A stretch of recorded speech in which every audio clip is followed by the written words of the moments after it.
Oh,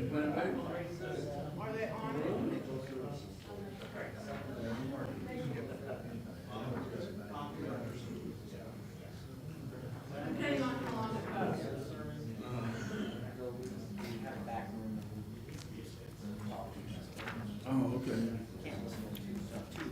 Same.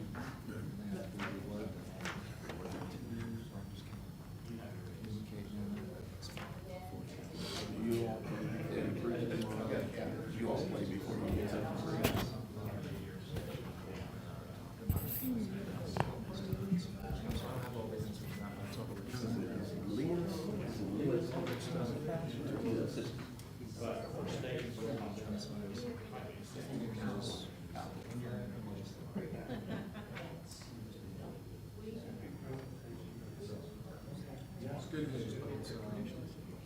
It's not.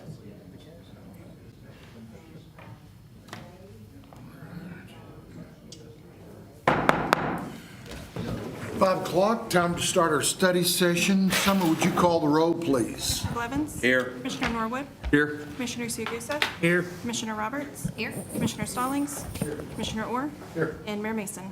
Here. Item number 2, at the Commissioner's request, discuss any item of concern on the regular session agenda.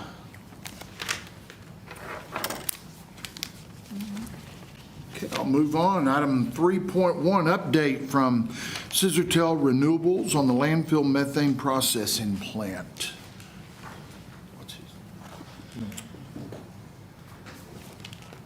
Norm, before you start, I wanted to tell you you had a really nice event out there the other day. That was very nice, had a heated tent and everything, so we appreciated that on that day. Thank you very much, Mayor. I appreciate that. I have some handouts here for you. I'll address it. Okay. Okay. It was a great picture in the paper, but several people asked me if we were digging a grave. This for you. Did you tell them we send all of our bodies to the hog farm? No, Mayor, Commissioners, City Manager, again, thank you for your time today. I'll promise you to keep my remarks short and maybe not even repeat everything I said out there because you heard from me. The purpose for today is to provide you quarterly briefings between now and November. So we'll see each other 4 times, if not more, if you need us here to present at briefing our progress on construction, our progress on hitting that target of being open by the end of this year.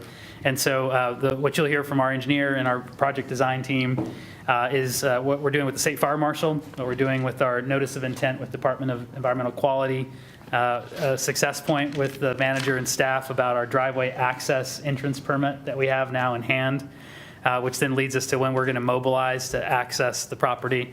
And then finally inviting your staff to join us for a HAZOP training, meaning before we start construction, what are we going to do at each of the facility and the plant itself. And so I'll turn it to John here in a minute, but I just wanted to reiterate what I said there in front of everyone. Mayor, it's great to have you there. Great to have our state representative, our state senator, some of Councilmember Stallings and all the staff. We'll be here the rest of the year to tell you what we're doing, and then you can check our work by going outside and seeing what's happening there. But it's an exciting project that's required a lot of work and a lot of teamwork, and so we're thankful for that. And so we'll keep these pretty in the weeds, and please ask us to zoom out if we need to, and you have points of contact all along. So I'll turn to John, and we'll be brief here for the next 10 or 15 minutes. John? Thank you. Good afternoon. I'll take some more of this fine weather. I don't expect this in February, so it's a good deal. I was just going to step through kind of the permitting process we're going through right now, where we stand with that, and kind of where does that lead us to having our crews to mobilize. First thing that we have accomplished is we have a site address. So we did get that set up for 3320 South 16th. We thought it would be appropriate to have our facility addressed off 16th, where our access will come and go from.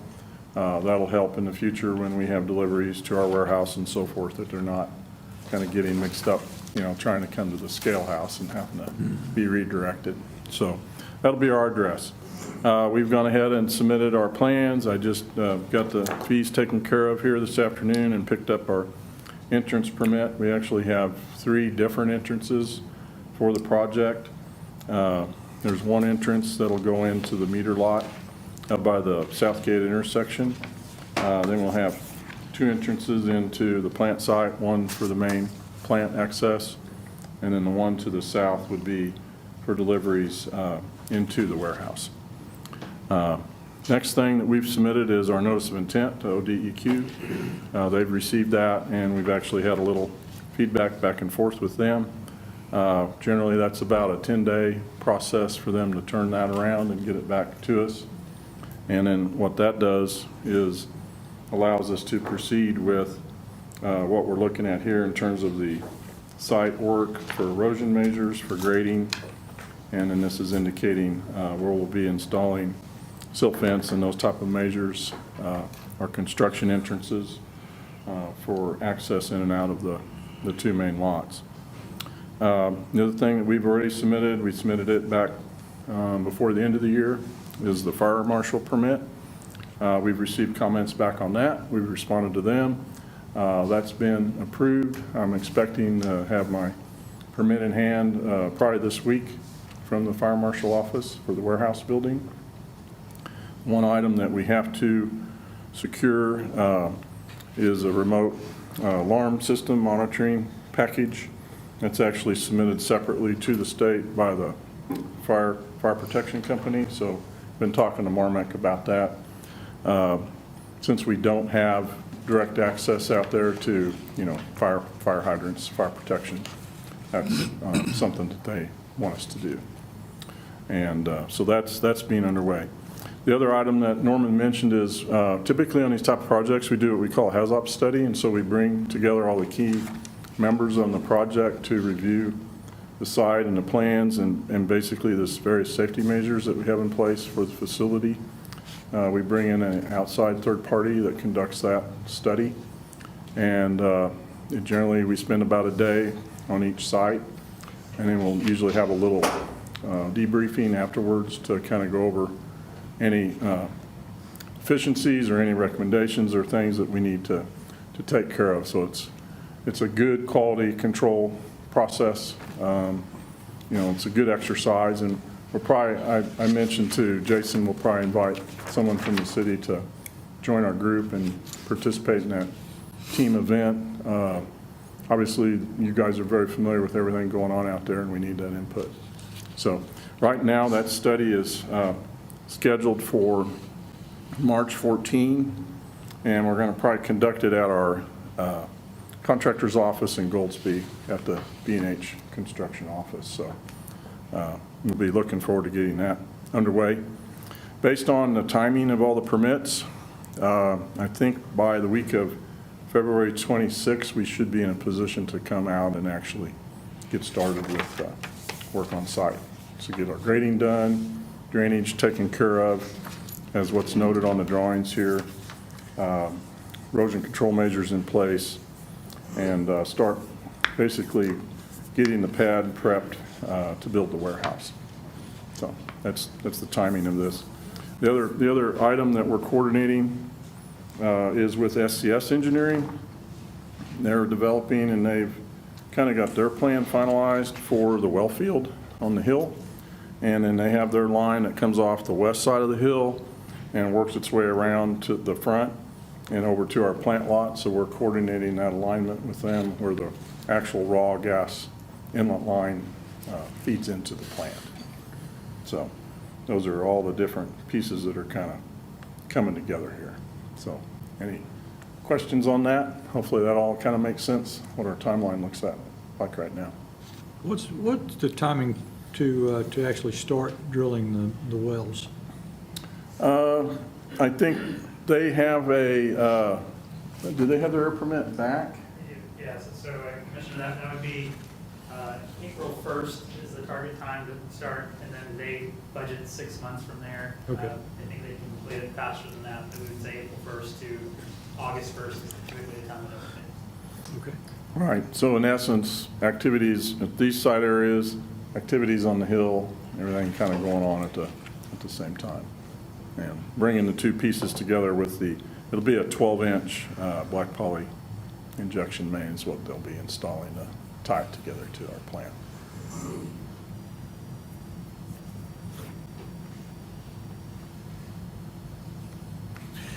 So will each one of those wells be tied together? They will? Yeah, it's a grid.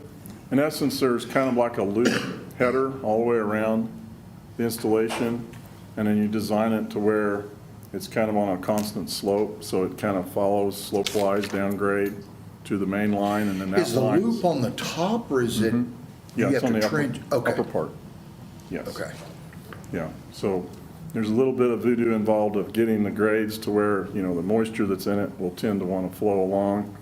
And then wherever you decide you want to sump, you'll have it fall into that, where you can draw that out. When the line gets to the end of the run over to us, there'll be another sump pit where that'll fall out. And then we basically pump it back to your lagoon. So it's just kind of gets cycled. Okay. Yeah. And one other question, I think that I heard that there were 54 wells that you were going to drill or thereabouts. So will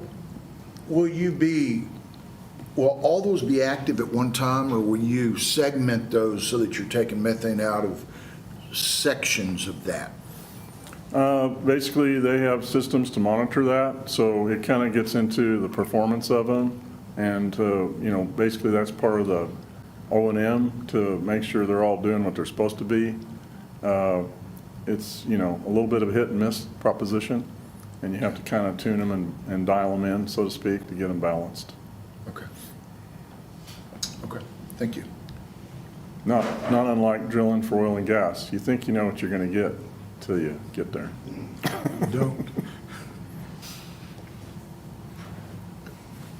And I just wanted to touch on one thing also. You guys spoke with Tyson about the scraps and to be able to produce a Right. little more methane in certain areas. And made a suggestion to you guys outside. I just want to do it in here also. Chisholm Trail Meats has just opened up on the industrial park up on 54th. And they got a pretty long list, and they'll have a lot of innards. So you may want to hit them up and see what they're going to be doing with their innards. It might be a win-win for both of y'all Right, yeah, any and for the city. feedstock along those lines, it helps us all out. It just increases the output. That's And they correct. just opened up this week, so Good timing, fantastic timing. yes. So John, this takes recycling in Enid to a new level. We're actually recycling out of the same truck into the same landfill, and I think that's fantastic. Yeah, yeah, it puts the R in the RNG, so I mean, that's the neat part is, Renewable, I like that. as you're aware, there was a gas well over on your property, it's no longer active, it's depleted, it's been capped and abandoned, because that's all there was. This just keeps on coming, so that's the neat part about it.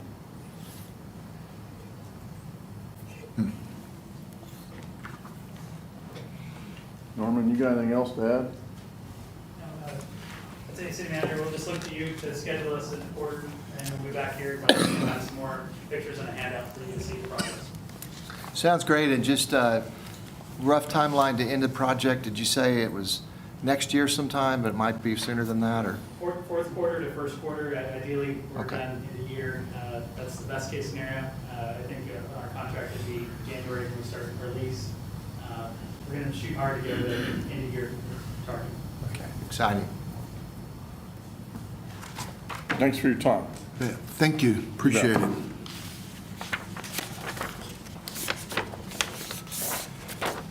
Item 3.2, legislative update from Kurt Rogo. Wow, something happened on my print when that transpired. I hope the rest of the presentation is legible. I found the last presentation interesting because you mentioned activity on the Hill, and you were referring to the landfill, right? Yeah. In my world, the Hill is the capital. It's funny how we're similar in that aspect. I mean, just saying. Maybe we should drill some wells there and pipe it out. So it is started. It's official. As of yesterday, the state legislature began their first day of the session. State of the state was yesterday at noon. And probably the focal point of that, the governor's State of the State address was tax cuts. I think he kind of reprimanded the legislature a little bit that he's been calling on them 3 different times to do something about taxes. Yeah, the print is off. This is going to be interesting a little bit. But so legislation filed this year. House bills, 1,200, just over 800 Senate bills. If you look at the numbers from last year, it's way down, back to normal levels actually for the first time. After we experienced COVID, there was a backlog of ideas and bills that weren't getting heard, and it took them a while to sift through those. So we're back at our normal levels of filing just over 2,000 bills a year. Hopefully we maintain that. A couple years ago, last year was 3,000. I think the year before that was 3,000. So it's nice that we're back. So a few issues that are going to be top issues, tax cuts. You know, as I mentioned, the governor, you know, he called the legislature into a special session right before this session. He called them in for special session last Monday. And the House actually came in. The House voted on what he wanted, and that was a quarter-cent sales tax, or not quarter-cent sales tax, quarter-cent income tax cut. And that's the main focus of the governor. I can't blame him because I think it's a great ask. We're sitting on the most money we have ever had in savings, over $4 billion. In fact, it just keeps on, every time I hear the stump speech, it's $1 billion more. But it's even the ratio of what we bring in on revenue compared to what we save is the best ratio of revenue to savings we've ever had. So it's a great ask to give it back in the way of a tax cut. The Senate basically said we're going to wait until the Board of Equalization meets again in February. They just tapped the brakes, not because they don't want a tax cut. I think they wanted to just do it on their own terms. And of course, the Senate is pushing a grocery sales tax, and I'll talk about that in a little bit. The Senate rolled out last week an education plan. I thought it was pretty robust. Probably had about 25 different bills under the education plan. A few of the highlights was a teacher pay bill or teacher pay increase, and you can see the levels there. So when it's kind of written out, it's harder to see, but anywhere from $1,500 to $3,000 a year based on how many years you have been teaching. And you know, I like the fact that they're on a regular schedule of trying to push that salary up and you know, make it worth a little bit more financially worth the time and effort that those teachers put in the classroom. It's a calling for a lot of people, so they need to be rewarded for that. The other one, Senator Kristen Thompson, let's see here. So there's been issues surrounding virtual instruction, maybe putting some restrictions on that. And in fact, I heard a school superintendent just the other week say that just because it snows doesn't mean he's going to have virtual the next day, because it takes a lot of prep to go from live classroom to virtual. You just can't do it in a few hours and have it be successful. So they're looking at some restriction on virtual education. Senator Kristen Thompson again, and you're going to see that name a lot. She's a second-year senator, very energetic. She just does a great job, and she's going to be at the forefront of a lot of the big issues in the next 10 years. I foresee her going the full 12. I think she's just built that way. So this is a carryover bill. We're in the second session of the legislature, so bills that were filed last year can be reheard if they're still sitting in committee. And this directs special education teachers to be paid a minimum of 10% differential rather than 5%, basically a pay raise for special ed, which they deserve. And then Senate Bill 1213 by Senator Seifried directs the Oklahoma State Regions for Higher Education to allocate funds to accredited teacher education programs and provide $3,000 stipend for student teachers. So, you know, these are a few of the highlights of the education plan. There's another 20-plus bills on it, but those seem to catch my attention. Economic development. This bill is probably going to be one of the centerpieces, if not the centerpiece, of restructuring the Oklahoma Department of Commerce.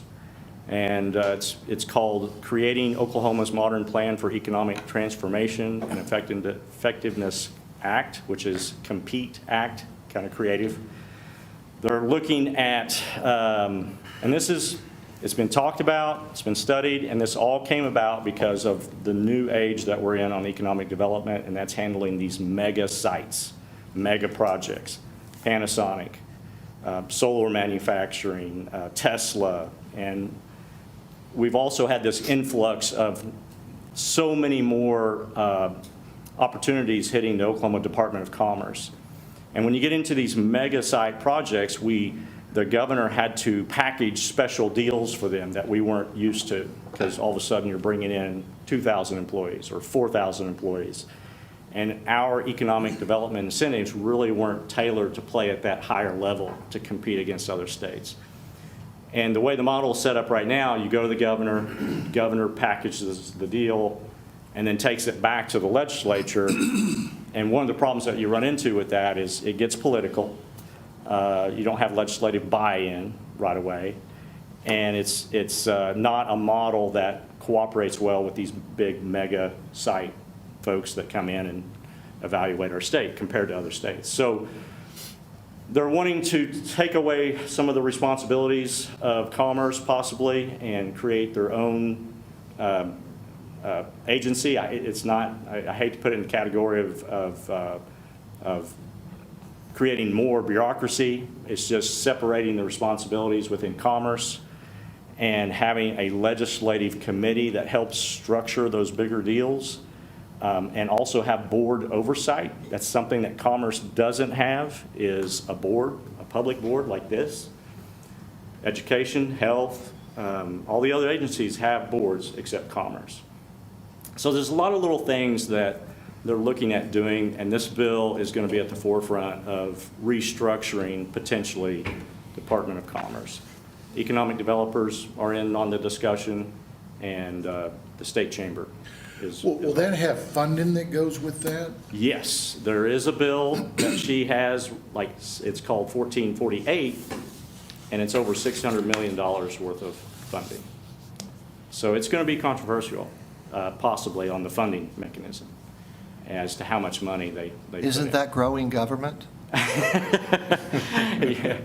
A redirection of government. Yeah.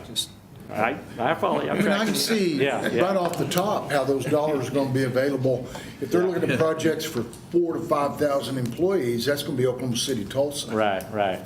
But on the LEAD Act, basically, the LEAD Act was basically a quality jobs program on steroids, which funds itself because you're using the income tax portion of what those employees would be paying to fund the expansion, just like a quality jobs. So what they did with the LEAD Act is they pre-funded it to give the company peace of mind that it would be taken care of and that it wasn't an accounting issue. I just have, I love to see what the state's doing, and it Yeah. makes me feel really good about what we're doing. I never heard why we didn't get those deals. And I know that, I don't know Senator Thompson. Yeah. She's a wonderful person, Republican. Oh, yeah. Went Yeah, down yeah. there with a committee of folks, and they figured out that something happened in Ardmore, and Michelin decided to go away. Panasonic, I think, made statements about why they went to other people. Yeah. Or other states. So whatever we're doing, it'd be nice if we thought that it would land the deal. And if the deal was just for more money, unless this is going to make more money available for Yeah. those deals, I'm not sure. I think on those deals, like Panasonic, I think it was a workforce issue. Their choices were Kansas City area or Northeast Oklahoma. And when you draw the circle, you're going to get more workforce opportunities around the Kansas City area. And workforce, that was a 4,000 person job or opportunity. It's always something a little different from what I hear from economic developers. It's not always state government. But what we're hearing from site selectors is we need a different process to evaluate these big mega programs and try to take the politics out of it. The governor should be You're the not gonna get last. the politics out. Yeah, I know. The but- governor's going to appoint all these folks. Yeah, not all of them, a third of them. House would get a couple appointments, governor would get a couple appointments, Senate would get a couple appointments. And then there might be some at-large potential. But having a little oversight does help. Having legislative buy-in would help, and not necessarily have it just be the governor putting it all together, and on the shoulders of the governor to do it. We're just getting a lot more looks in this This category. thing could still, and probably will morph, whatever passes won't look exactly like this. Correct. One thought Yeah. that I would have if I was a fellow Republican senator, I would ask, well, why don't we just, if Commerce not having a board is the problem, let's give them a board. I mean, I don't know, those are, I just see, if the money goes and you land a deal, that's great, especially if it's in Enid, Yeah. Oklahoma. Yeah. But I don't think these deals are going to be coming to Enid, Oklahoma, so. Well, we keep on getting looks. We got the solar manufacturing plant, but we already have an Enel presence. Okay. Enel has already been doing business with Oklahoma. It helps. But, you know, there's a lot of jobs there. But someday, Enid could be the recipient of a good look, and we need to have a good process in place. And so Well, we do have a good process, and we're getting it in place more and more. Yeah. So whatever you can do to make sure that Yeah. money from this new office comes to the city, that'd be Well, I happen to be working on this one, so. good. I have the pleasure of representing all the economic developers. So this one's kind of an important deal, and where everybody's watching it real close. Have you visited with Dr. Mack about this stuff and gotten her No, input? not specifically on this. Please do. Yeah, we will. Mike Osborne will carry the companion legislation in the House with his bill there. Also, economic development related, there's a workforce issue, and the bottom part of it is cut off, but it's Workforce Development Revolving Fund for Oklahoma State Regions for Higher Education to increase the number of degrees granted to fulfill workforce needs in critical occupations. The bottom line that's cut off is funding it with $200 million. And I thought that was notable, like, okay, they're trying to go after some money here for workforce development. That's a pretty sizable figure. So workforce is a big issue. All right, OML priorities. Last week, all the lobbyists for all the different cities, we met, kind of discussed kind of what's going on at the Capitol, went over some of the priorities a little bit. I think this is, Gerald, is this one of your number one issues? It's a number one issue for cities that they brought up, and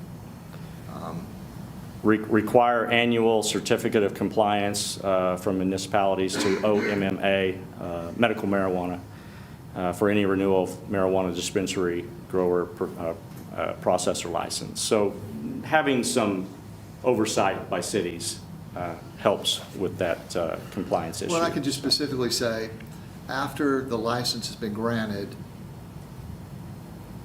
we're asked to give a certificate of compliance, and we do that one time.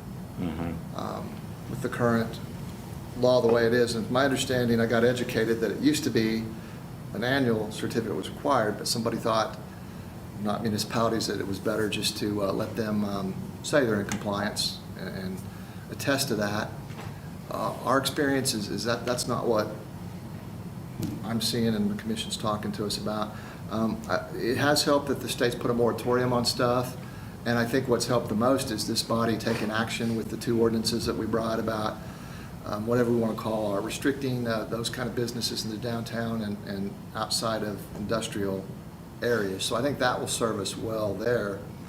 But it would be nice to have this, and I think this is changing a little bit. I haven't really read the bill, Scott. I think you were reading it earlier today. It's changing more to an inspection program because that might be more palatable Okay. to the legislative group. But I'm going to go down to OML tomorrow, so I'll find out more. All right, well, this is on their priority list, so we'll be tracking this pretty good. And Bill Coleman, he is a great senator from Ponca City, and I know that he'll do good. And TJ Marty is a pharmacist, actually, so I know it's in good hands. I have not spoken to anybody in our delegation yet. I'm probably delinquent in doing that. So you could help me if you Okay. see them before I do, which you probably will. Yeah, Tell yeah. them Senator Peterson, this is important to us, and you can help explain why. You're Will do. welcome to come in the morning, too, if you want to. What time's your meeting? OML, At what time? 9 o'clock. Okay. It seems like it could use a little bit more. It's allowing the license holder to just submit an affidavit saying that they meet all of the Yeah. current standards. And it does say that it could give the cities the authority to do some inspections, but the authority will determine how that looks. So I don't know if I that think the meets the authority intent. is Well, supportive now, and I think it helps that the governor is Yeah. supportive, because I think he's recognized there's problems. I Yeah, think- yeah. I think No, the there's murder def- in Hennessy or wherever it was agree. at has brought some attention. Yeah, no, there's been some growing pains on this issue, there's no doubt. Let's see, Senator Coleman would allow for installation of camera. Okay, so it's cut off on the bottom. But this is a bill that allows plate readers to be installed on state highways. And happen to know a little bit about this issue, started learning about this last fall. There is a company out there that contracts with cities right now, that has contracts with maybe Oklahoma City, Broken Arrow, or Tulsa. And they put these plate readers on poles for the city streets to catch bad guys, people who are wanted. And they have their tag number and they can find them. It's not for speed traps. I don't know of anyone who has ever done that. That was always an issue when we did plate readers on the turnpike. It's common, but the problem is you can't put them on state highways. You can't have a state contract. And just talking with the chief, they'd be better served if they were on state highways, more populated highways that have a lot of traffic if you want to catch the bad guys. So anyway, this is an OML priority because, you know, it's hard to weigh paying $100,000 for a system, how many bad guys are you going to catch on city streets as opposed to people who are trying to run from the law on state highways. So it'd probably be a better move to be better served on those bigger corridors.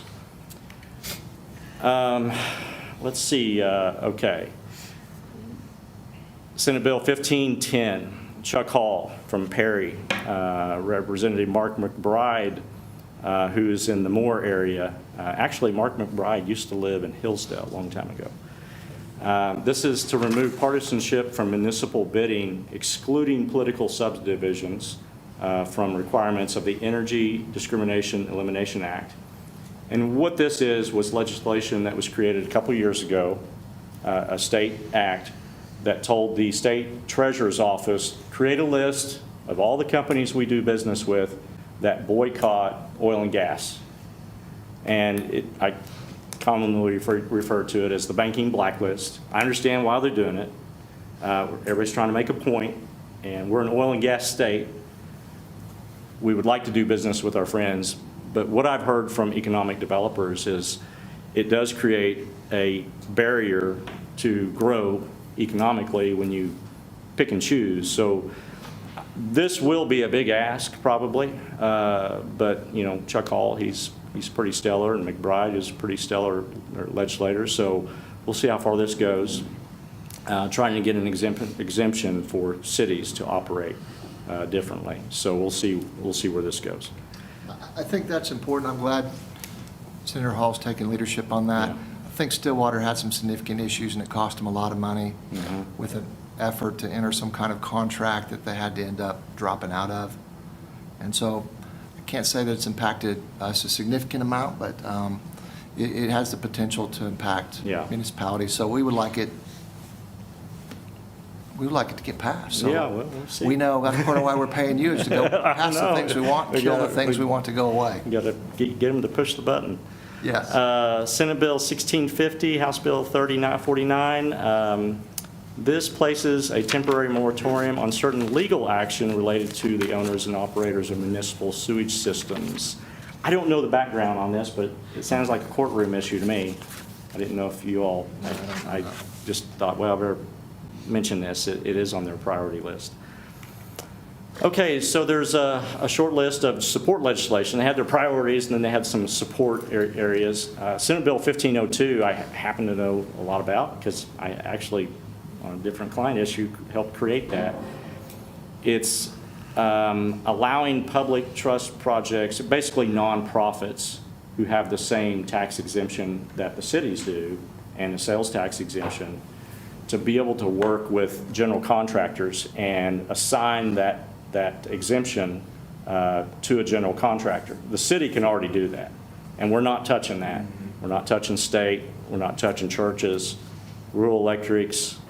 There's a short list of groups that can assign their tax exemption status to the general contractor. But if you're a VA, or if you're Habitat for Humanity, and there's others, you can't assign that tax exemption, and it's incumbent on that nonprofit to open up all the accounts, order all the product.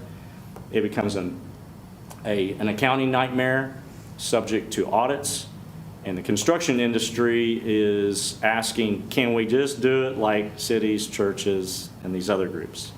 And that's what that does. Senator Rader is the chairman of the committee that handles all the tax issues, so he is fully on board with it, and he's just asking for parity. To have it done all the same way. I actually think it cuts down on fraud, a little bit more responsible. So, 2966. So this is a big issue with cities. There's a number of bills there you can see right away. Designates the assault and battery on municipal, county, state officials, in the lawful performance of their duties. And just asking for some increased punishment when you're going after public officials, code officer, whatever the case may be. There's also an add-on, you can't see it. Senator Haste has a bill for transit workers. Transit employees, it seems like in the last few years, are becoming the subject of more assault. People are getting more bold, and a lot of times it's physical. There was a bus driver in Tulsa last year that was physically assaulted, landed in the hospital, not just overnight. And it was a bad case. They've had similar situations in Oklahoma City, and what he is wanting to do is make assault on transit workers, covering all workers, a potential felony. He wants it flexible so that the judge can determine if it's worthy of a felony conviction or not. Basically, all we're asking for is a placard at the front of the bus that says, you know, state law, assault on transit workers, potential felony. So you can see there's a number of pieces of legislation dealing with trying to up the punishment on assault. The reason we say transit workers, Oklahoma City had a situation where they had a transit worker who came out to change a tire on a bus, flat tire, middle of the street, and was assaulted by people on the streets. And so anyway, interesting topic. So assault and battery isn't already a felony? There are certain cases where it's not. There are certain cases that are misdemeanors. But our first responders, if it's against a first responder in the performance of their duty, it's an automatic felony. Yeah. Whereas this legislation, the way it's written, would make that for any city worker. And that is why I asked for a resolution to be put on today that we got later on our regular session, because with the way the world is going now, our city workers are vulnerable, and this might add a little bit more protection while they're all in the performance of their duty and not just our first responders. Yeah.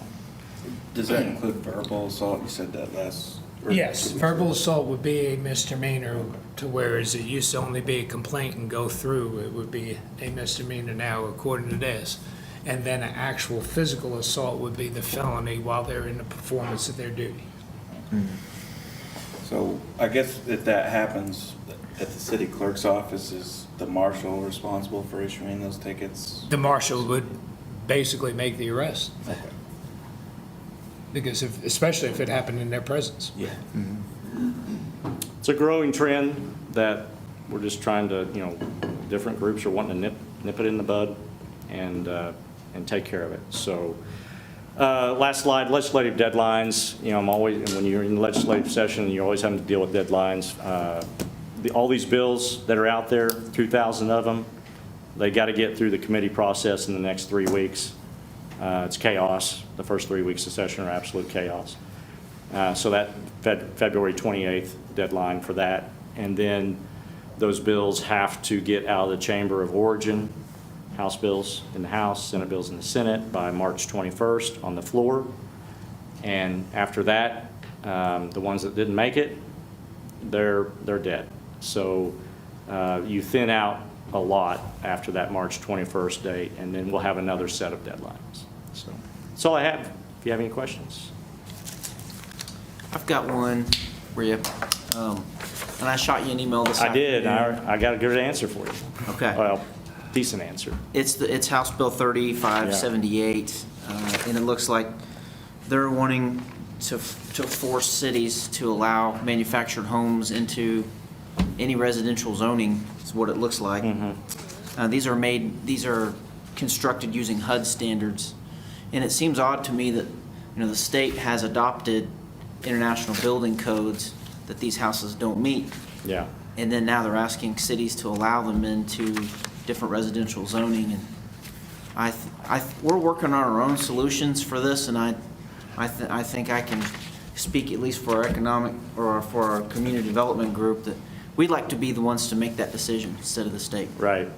So I got your email, and I called the lobbyist that represents manufactured homes. They have a really strong association, and they've been walking the hallways for decades at the state capitol. This bill is not their bill. They don't know where it came from. And they also said there's a lot of cities kind of spun up about it. That was the term, and for good reason. Also know that manufactured homes, there's a lot of great homes that you can make a house look really awesome. But then there are some that are not, and there's different levels of it. So, yeah, I had that on my tracking list as well already. So, And we recognize that affordable housing is so hard. Oh, yeah. And we're going to have to find some different solutions to find affordable housing, but yeah, we'd like to create our own solution for our community instead of the state telling us how to do it. yeah. I think what I'm hearing is you're not against manufactured homes. You're against you want quality. You want a certain standard. If you're going to have manufactured homes, like any other home, you got to have the quality. And those manufacturers, they can be built to code standards. They offer their people different prices for the HUD standard or for the IRC compliance standard. So. Okay. Well, we'll keep an eye on that one, and I'll probably ask a few more questions from the lobby group that is watching that. They, again, Manufactured Home Association did not promote that bill, so they don't know where it came from. We'll find In out. that regard, I appreciate you bringing that up, because that is an issue that I've been discussed too. And can we study that? Can we put that on a study session, Gerald, and talk about that? I don't know where you are with it, and I just had several people have come to me and wanted to know if there's any chance that we could have some movement on it. And I didn't know what to answer. I just had to listen. So, We've been talking to the same people. okay. Yeah, we can do that probably fairly soon, because we would just be studying it. Yeah. And from the city's perspective, city staff anyway, we're certainly open to ultimately what you guys think. But in our minds, there's some integrity to the building codes, and we want affordable housing, but we want decent for people. So this may or may not be that, but we're certainly working to find a solution, so. Another item Gerald, you and I talked about is, we need to have maybe a legislative meeting, so a few city council people and get some legislators together and go over some of these issues. We're looking at maybe next month, trying to put something together. And it'll probably be on a Friday, because that's when they're back, and we'll coordinate that. So, Yeah, I'd like to do that, because Yeah. to me, I've not really delved much into that. We've got you, and we've got OML, but we've got a great team here at the city, and I'm thinking there's some things that impact us. We just talked about one. And so I think our legislators locally, we need to make sure, I know the school system, Public Schools does a really good job, but I'm thinking we need to make sure we do a good job of letting them know that there's a city here. Yeah, And yeah. we want certain things. We had a pretty good schedule until COVID came along. It just Yeah, kind of yeah. wrecked it, and we just haven't got back Time to on get- that. So, Get back there. yeah. In fact, tomorrow, I don't know what you're doing tomorrow if you're in the city, but I thought, will you be. know I'm what? going back tonight. I will just stretch myself and stop by and see if I can see Senator Peterson and talk about some of these things. I have Yeah. no idea what he's doing tomorrow, but I He'll figured you probably could be in help me with committee. that. You have to catch him in between committees. Very little floor work going on. It's all committee work. So you have to catch him in between committees. All right. Well, thank you. Appreciate you. Thanks, Kurt. Item 3.3, update on engineering projects. Thank you, Mayor, Commissioner.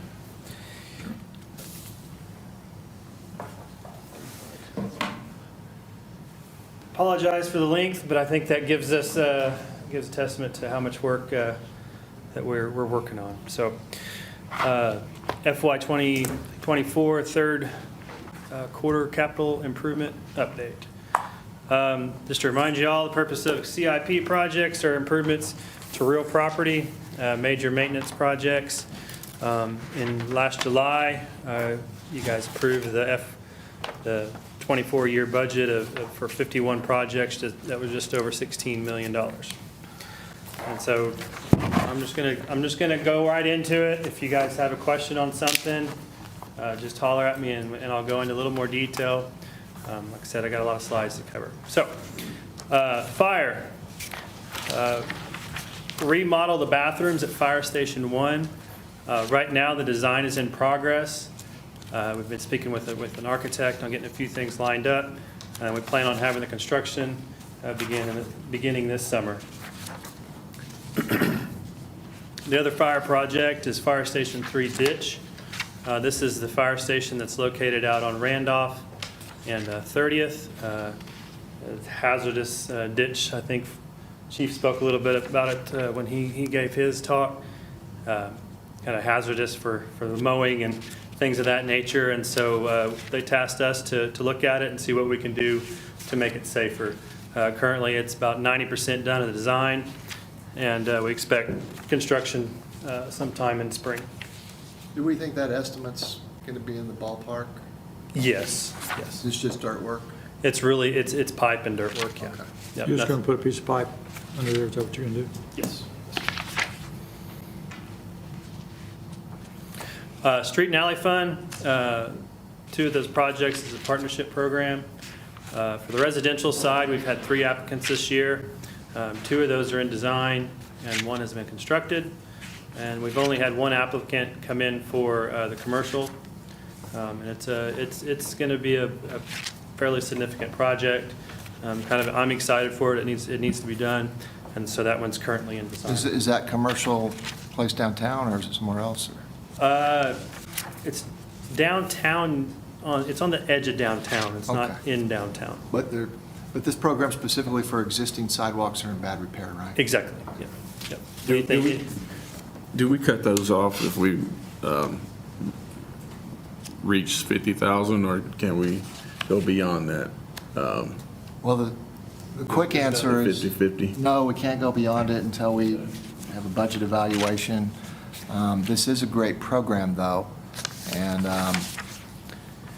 in fact, I had somebody reach out to me, and I got educated.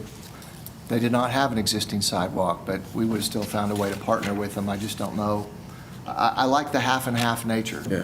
Because if people really want something, then they can put some skin in the game. So depending on what your project is, maybe we can work it out, but We have lots of other challenges. This is part of the street and alley fund that, this is the tiny part.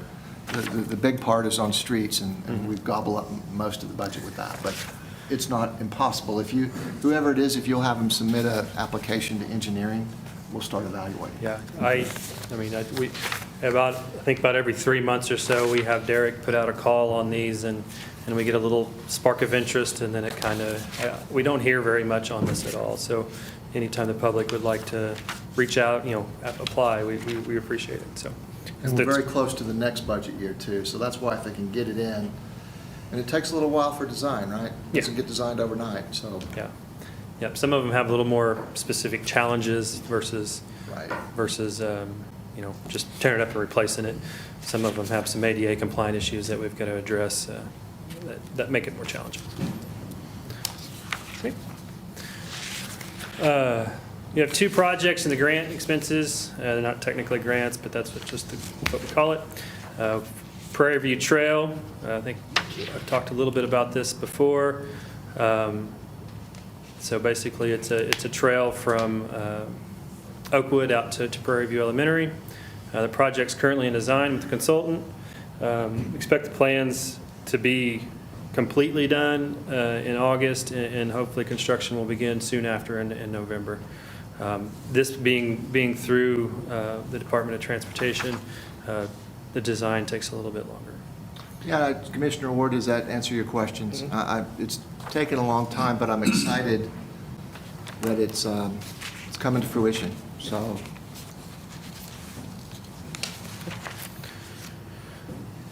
The other project in that fund is 54th Street reconstruction.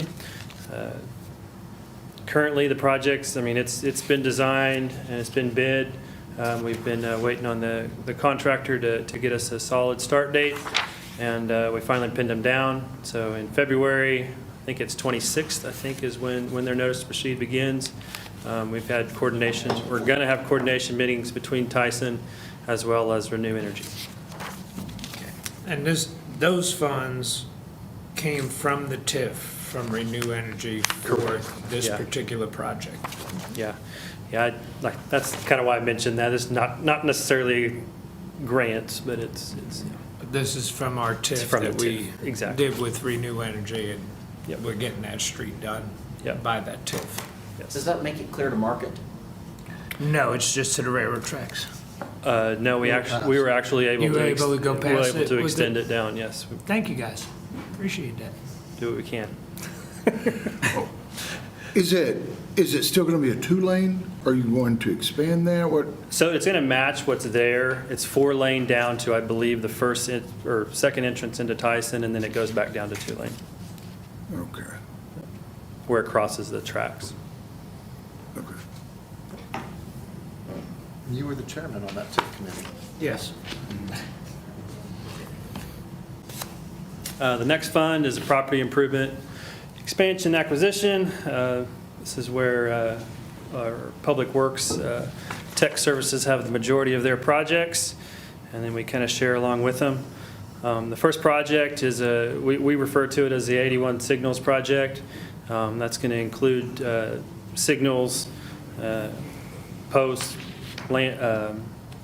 mast arms, signal heads, controls, the whole works on the York and Van Buren intersection, as well as the Oklahoma and Van Buren intersection. This project initially started out as just being the York and Van Buren intersection, but we got to looking at it, and we feel like we can do both intersections with that $500,000. And if you recall, the Oklahoma intersection was the one where we lost the pole 6 months ago or so. So they're both in need of repair. Will that be those, I'm sorry, Gerald. No, you were, please ask. Will that be those black poles that we're seeing around town, or? No, sir, these were going to be just the, Morale's got an updated Oh. answer, right, Morale? Yeah, currently designed only for the aluminum, but we are going to have a add alternate for decorated poles. So depend upon the budget comes in, whether you can award it either way. So that's how it's going to be. We are wanting to start taking a look at least as alternates, what you asked about, is having the decorative black poles that are closer to what's on Grand and Independence. But I don't know what that's going to cost, so we'll see, and depending on what we can find, you guys can make the decision.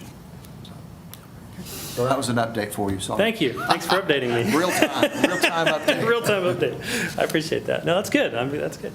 That project, the design's complete, and I'm pretty sure I just put it out to bid today, so we'll have a little bit of an amendment to that bid. But I would expect construction to begin sometime in this summer, 2024, and I wanted to note that because it's going to be dependent on the lead time for the materials. I've done two intersection projects, and both of them, it took forever to get the poles in, so I want to throw that out there for y'all too. The School Beacon Communications Contract Renewal, this is a project of Mr. Williams. It's a 10-year contract for 47 communication units, and that project has been completed. Another one of Michael's is remote traffic control monitoring software. This is for all 35 intersections, not all 35, for the major 35 intersections within town. And that renewal comes up in April, and that's when those funds will be expended. Traffic cabinets, look at 7 locations, and those are on order currently. Jason, that doesn't include downtown, does it? The remote one? Traffic. No, sir. That's the 35 intersections that's along 81 and 412.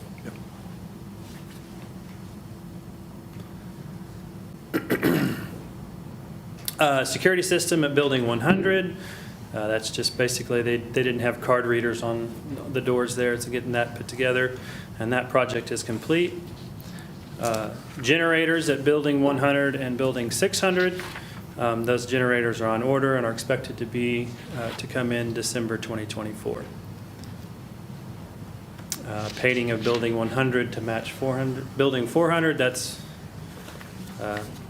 not much more to explain there, but it's done. We got generators out the landfill for the shop and the gatehouse, and those are on order and will be here in May. This is the renovation of the downstairs here in the admin building for the code department as well as community development. It's going to include service windows and recreate a conference room, which that's already done. Y'all have seen that, as well as increasing some office spaces. The agenda item for the majority of that work is on tonight's meeting for y'all's approval. We expect that to be awarded tonight, and then construction to start sometime in April. So landfill permitting, have $50,000 budgeted for that this year. Currently at this time, the hydrological investigation is done, and the testing phase, that part is completed. The next phase, which is what the budget is for the geotechnical testing, design, and the ODEQ permitting. We expect to board that sometime late spring, early summer.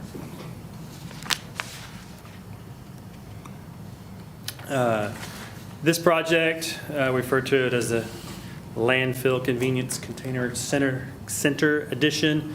And so what it's doing is, if you look there on the picture to the right, there's those 3 container systems where you can go on. That's where you can dump trash easily. So we're going to add 3 more of those out there to increase their capacity out there for that. The design is complete. Planning on putting that out to quote sometime this week. And then construction, I would expect to start sometime in March.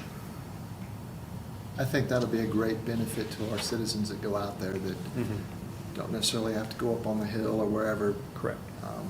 So. Are they still going to go through the across the scales and get registered? On the containers, Scott, we normally just send them to the containers because we weigh the containers, right? That's right. They do go across the scale. We don't really take their weight at the scale, but we, if they're using one of their complementary landfill uses for the year, we just take note of that to make sure. And we send them over to those containers, and we weigh the containers so that they don't have to come way back out. They can leave from the container and go straight out from there. If they're a cash paying customer, then they'll have to go to the landfill cell, unless we can designate some of these extra containers where these will be ones that we don't have to weigh because we've weighed the cash customer in and out. We'll come up with a process. I did want to, the conversation we had the other day, we've got new technology out there, so I think that we'll be able to continue to offer improvements for the customer, whether it's a simpler process to get in and out. So you'll hear more about that at a future study session when we're closer to implementing. Okay, the next fund is the Property Repairs and Maintenance Fund, which includes the transition plan money, Convention Hall weatherproofing, and the library roof. The transition plan this year was to do work out at Meadow Lake Park. Currently, we have design of the bathrooms that we're going to install there about 60%. I expect those to be done sometime later this month, and then we'll put that out to bid and award within March. And then construction will begin sometime in summer of 2024. Bathrooms, rang my bell again. I'd like to study a bathroom for downtown for homeless in a study session when it's appropriate. Okay, we'll have some good cost estimates soon too, but yes, we will bring that sometime soon. This is the Convention Hall weatherproofing, and Morale can probably speak to the details more clearly on it.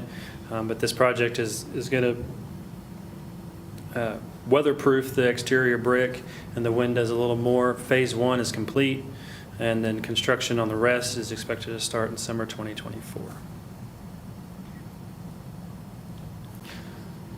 Library roof, just the replacement of that roof, is awarded in December, and construction is expected to start sometime when it starts raining in spring. That's a joke. But is expected to start in spring of 2024. This isn't necessarily, we have it as a replacement, but this is actually an overlay of the existing roof. So. Reconstruction and overlays. This year we had a single project, which was the reconstruction of Garland widening project. Currently, let me take a step back. This year we budgeted $150,000 for the completion of the utilities relocation. That part of that project is complete. For the overall widening project related to Garland, the roadway design is about 90%.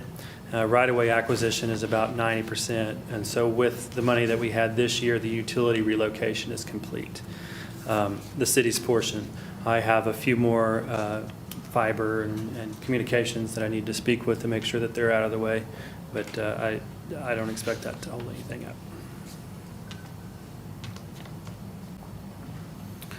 This is another one that Morale could probably speak to a little further. It's a football, baseball, and softball master plan improvements, which is currently in preliminary design. This is really just a placeholder. We're using this to help fund the little bit that we've done with Wallace Design Collective. So the bulk of that money is still going to be available as we work forward on that visionary project, Mayor. Yeah, thanks for calling it visionary. I appreciate that.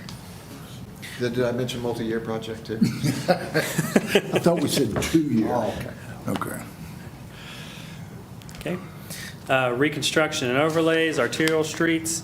I have 4 projects within this. It's Randolph Mill and Overlay, utility relocation, 16th to 25th, Grand Avenue, which is between Garriott and Main, and then Randolph Mill and Overlay project, that's between Van Buren and Washington, and then 66th Street improvements, that's north of Willow and to about 0.7 miles to the north. On the Randolph project, 16th to 25th, this was just a design and utility relocate project. Currently, the survey is about 75%, and I plan on getting the survey complete and the design complete this summer for upcoming budgets. I think just a minute on Randolph, that's notable because as you'll remember, over the last several years, we've already fixed 26th to 30th, right? Correct. We've done the overlay from Washington all the way out to, doesn't it go to 16th or does it stop before 10th. that? 10th? Because So we'll have a section between 8th. 10th and 16th, and then we're getting ready to go all the way to Van Buren too, right? Correct. Yep. So that's significant work. I'm going to say half the town with Randolph, so. There you go. And on that 16th, did we look at that intersection north and south from Randolph? I haven't looked at it specifically yet, but it'll be looked at as part of this design. Okay, thank you. So this is Grand Avenue reconstruction. This is the downtown portion between Garriott and Main. Basically, that's just to think of it as a kind of a reconstruction type project of that area. We're currently in the selection of the design consultant. So hopefully we can get that rolled up into one and get some plans for next year. Randolph, Van Buren to Washington. This is the construction part of the project. The design is, construction part of the funds, I should say. Design is about 90% complete. I expect to wrap that up and have that out to bid by the end of this month and award sometime in March, and then hopefully construction as soon as the weather warms up in May. That will be I am planning on that being a mill and overlay, but it may end up being a reconstruction of the road because the crown is so high along that road. So, and then the 66th Street improvements. This is a TIF-funded project out there, and it's from Willow to 0.7 miles north. The design is complete. This was awarded in February, and I expect construction to It's begin. on 6/1 tonight on our regular meeting. Yes, you're right. Thank you for. You'd already seen the future. So I see it coming. Yeah. Appreciate that. Construction, we spoke with the contractor a little bit on it, and we expect them to start sometime in April.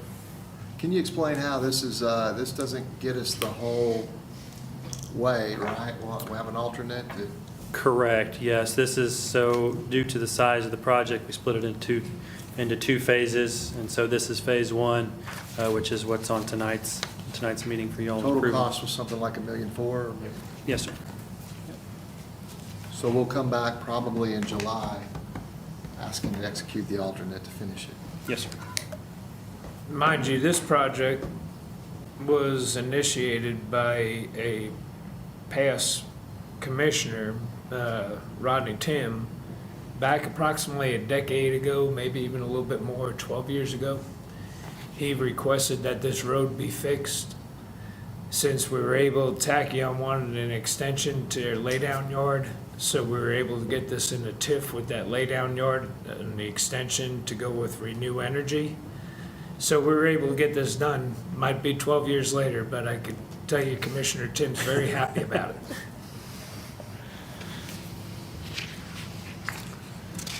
Local streets reconstruction project, 10th Street, O&K to Chestnut, and then Birch, Van Buren to Washington. 10th Street, this project was basically the completion of the funding for the construction. Construction's currently underway. I plan on completing that sometime May of 2025. So we've got about another year on that. And then the other project in local streets is the resurfacing of Birch, Van Buren to Washington. I spoke with Public Works about 2 weeks ago or so, and this is still on their radar, and they plan on starting that work summer 2024 when the weather gets warm for the asphalt. Are you doing the portion to connect to Poplar, are you doing that one in concrete or? We are currently, no, we're not doing that. That is in the back of my mind to have that project ready to go when funds are available. I think that's what we're going to need to contemplate, because the Enid concrete trucks, we need to route them over to Poplar, which is a good concrete street. Because after we do our overlay, it won't last with the concrete truck Exactly. traffic. Yes. And I think it's Monroe, or whatever that street is, that's not in the best of shape. So I'm thinking if we did that in concrete, Public Works can take care of the rest. I planned on seeing what availabilities of funds I had towards the end of the year, and if something I can sneak in, just another project or something like that, I would. Sneak is a term that the CFO does not recognize, but. I apologize for that.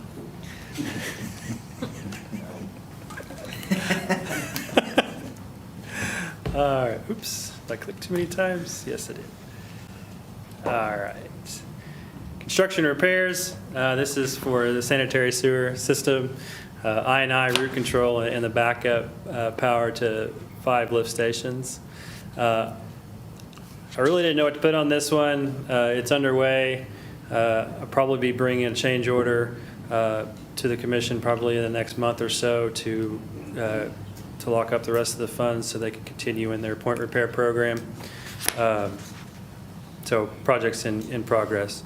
Root control, this is a program where they go through town, certain portions of town that we designate, and they put a chemical into this sewer lines, and it kills the roots. And we've already got that completed for this year. And then the backup power to 5 lift stations. Apologize, I can't read those from here. Nielsen, maybe Fairground, 6th Street, Union Equity, and Chisholm Creek. Did I get that right? So design is complete. Generators were purchased in the 2023 funds, and I expect to do the installation in this summer, 2024, and dependent on the lead time on the generators when they arrive. WPC upgrades, have 4 projects within those funds. The first one's the WPC upgrade. The headworks and solids plant preliminary design. We're in design consultant selection process. We plan on having the preliminary design of those portions this summer. What this is leading to is a replacement for the solids building. That's right. correct. So we probably need to have a conversation, a study session potentially in the future, because this is good work, but the actual construction will be expensive and probably tens of millions, right? That's right. So we'll be looking for a way to sneak that into the budget.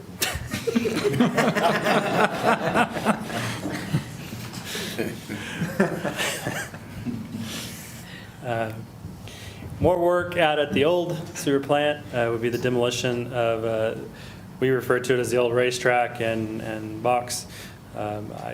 Morale can tell you what they actually are, the nitrification basin and something like that. But there's some old structures that are at the old sewer plant that aren't in use anymore, and it's going to be, we're going to eliminate those so that they don't potential any hazards in the future.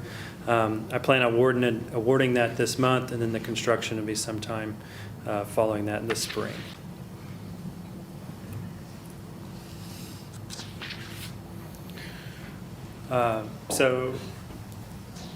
This project's going to be redoing the HVAC at the WRF, the new sewer plant building, getting those corrected, the design's complete, and I feel like something's missing on that, Marley.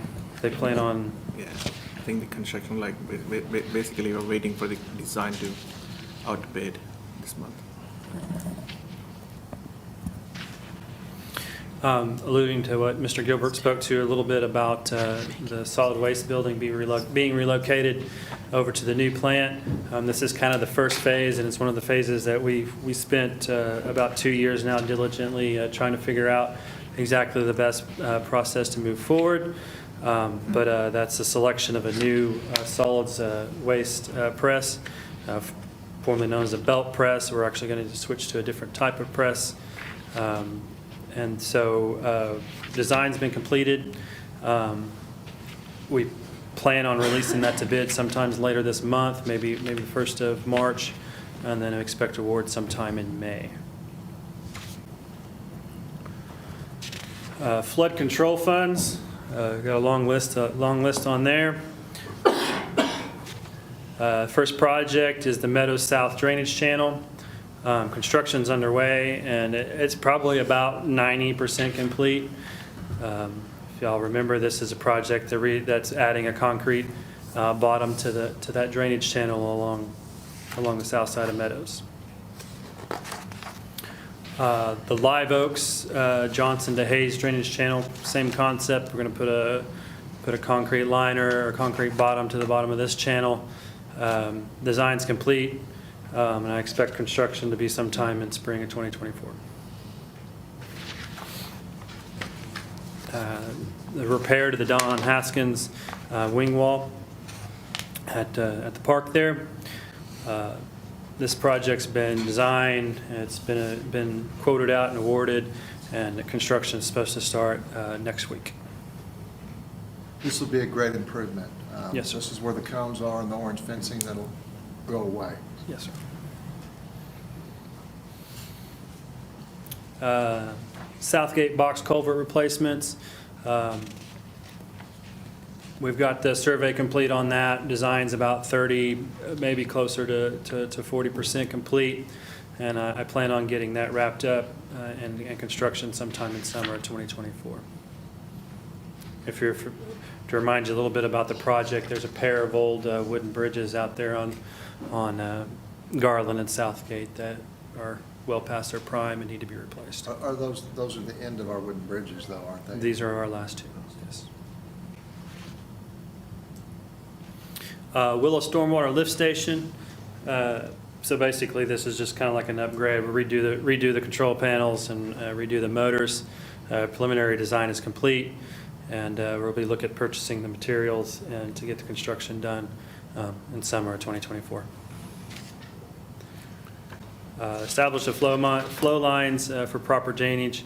This is a handful of projects where we go through and clean and reestablish the flow lines of kind of some of, I don't want to say the secondary channels, but some of the channels that don't always get the attention they deserve. Lisa Lane ditch between 1018 and 1102. This project is about 30% complete in the design, and I expect the construction to start sometime late summer 2024. This East Cornell drainage ditch between Kennedy and 4th Street. This is going to be the reestablishment of that ditch along there, and the addition of some storm pipe along Cornell. Construction has been scheduled to start for the last couple of weeks, but it keeps getting rained out and too wet, so I hope that construction starts next week. 419 Eisenhower. This project is located just north. That house there is 419. So it's located behind there, and basically this is a a concrete block built channel that is looking, needs to be replaced, and so that's what this project will be. Design is in progress, and we'll see when that can begin, hopefully sometime in the summer. 75,000 is going to construct that? Probably not, but my hope this year was basically to get it designed, and then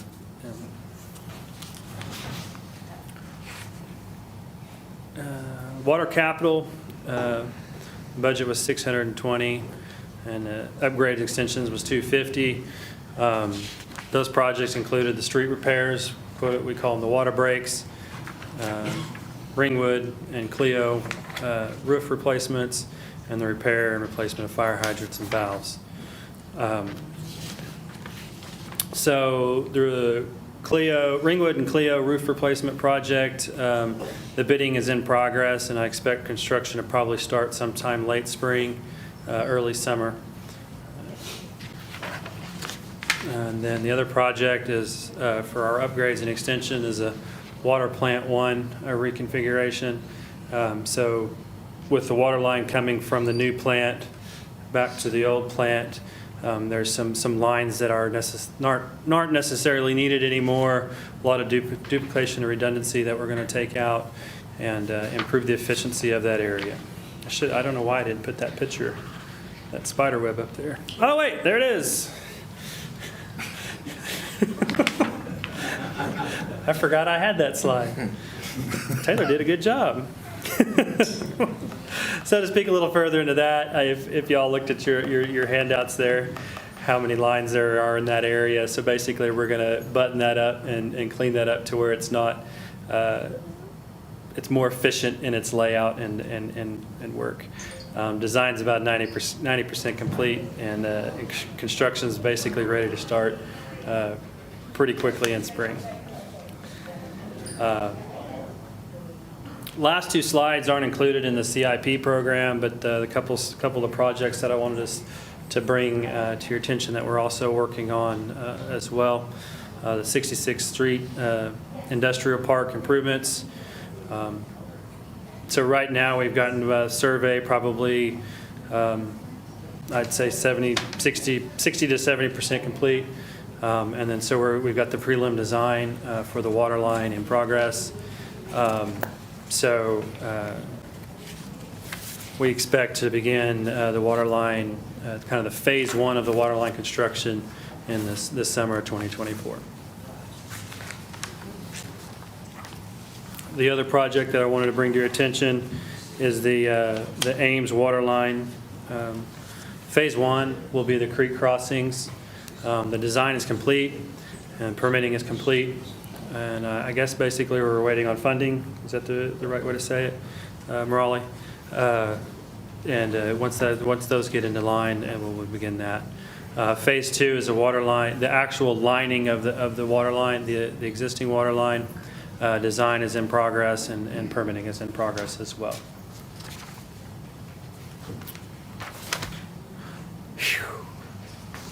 That is a lot of projects. A lot of projects. Just to point out, the industrial park, you remember that we bought some land recently, 166th Street. This will serve that land as well as TPL, who's already there, as well as hopefully other sites that we may acquire in the future. So, and this is provided with funding from the state, about $15.8 million. So glad to hear that it's going out to bid, or construction started this summer. Wow.